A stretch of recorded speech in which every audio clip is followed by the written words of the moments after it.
बिस्मिल्लाहिर्रहमानिर्रहीम। अस्सलाम वालेकुम। तहरीक इंसाफ के सरबराह इमरान खान साहब ने हुकूमत को मुज़ाकरात के लिए बड़ी पेशकश कर दी।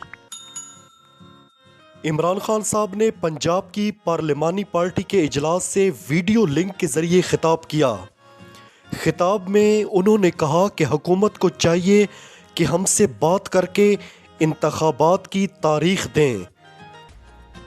हम इनको मौका दे सकते हैं कि हमारे साथ बैठकर बात करें। उन्होंने कहा हमारे साथ बैठकर इंतखाबात की तारीख दें या फिर हम असम्बलियां तहलील कर देंगे।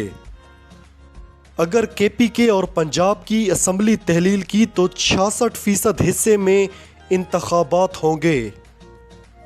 इमरान खान साहब ने कहा कि हमने बड़ी कोशिश की मगर ये इंतखाबात का नाम ही नहीं लेते, जबकि काफ लीग मुकम्मल तौर पर हमारे साथ खड़ी है और परवेज़ इलाही पंजाब असम्बली तहलील करने के लिए तैयार हैं। मेरे पाकिस्तानियों सियासतदानों को आपस में मिल बैठकर फैसला करने का बहुत अच्छा मौका मिला है। इस वक्त नई एस्टेब्लिशमेंट खुद को सियासी मामलात में धकेलना नहीं चाहती। इमरान खान साहब की मुज़ाकरात की इस ऑफ़र के बाद समझ लेना चाहिए कि इमरान खान एस्टेब्लिशमेंट का कंधा इस्तेमाल नहीं करना चाहते। वो चाहते हैं कि हम आपस में मिल बैठकर मामलात हल कर लें। ये एक बहुत अच्छा मौका है। देखें, ये हुकूमत खुद अपने आप को दलदल में धकेलती चली जा रही है। इलेक्शन देर से हो या जल्दी होने तो हैं। अगर जल्दी होंगे तो मुल्क में मुआशी और सियासी इस्तेकाम पैदा होगा।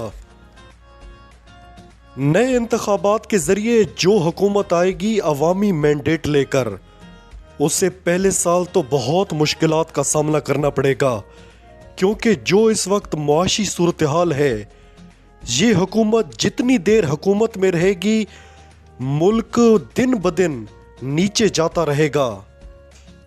पाकिस्तान दिवालिया तो हो चुका है।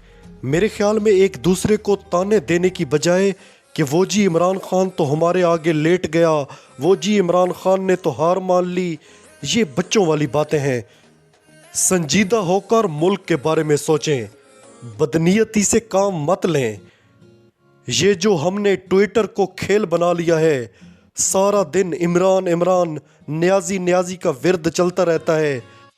फिर बीच में वो शरारती बगल बच्चे निकल आते हैं, तलत हुसैन, गरीदा फारूकी, हामिद मीर, सलीम साफ़ी।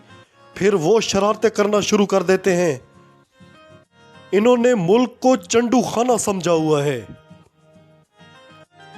सेनेटर आजम सवाती साहब के साथ जुल्म जारी है।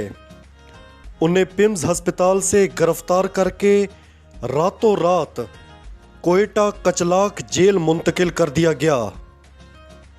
आजम सवाती की उम्र 74 बरस है, दिल के मरीज हैं। उनकी तबीयत खराब थी जब उन्हें गिरफ्तार किया गया।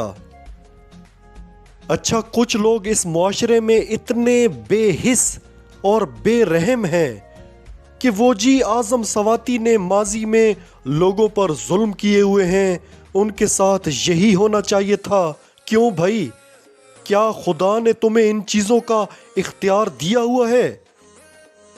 क्या लोगों के माजी, हाल, मुस्तकबिल के फैसले तुम्हारे हाथ में हैं? क्या हमारे असलाफ की यही तालीमात हैं?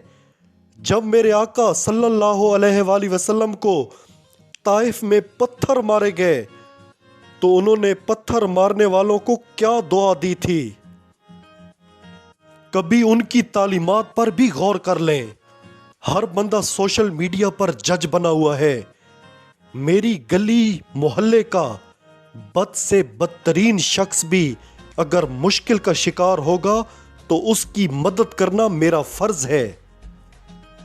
जो मर्जी जिसका किरदार हो, मगर सबसे पहले इंसानियत। अरशद शरीफ चला गया ना, अगर किसी के जाने के बाद ही हमारे ज़मीर को होश आना है तो फिर सारे तमाशा देखें कि कौन मरता है। जुल्म पर ज़मीर नहीं जागने, किसी के मरने पर अगर जागने हैं तो फिर आजम सवाती के मरने का इंतजार करें।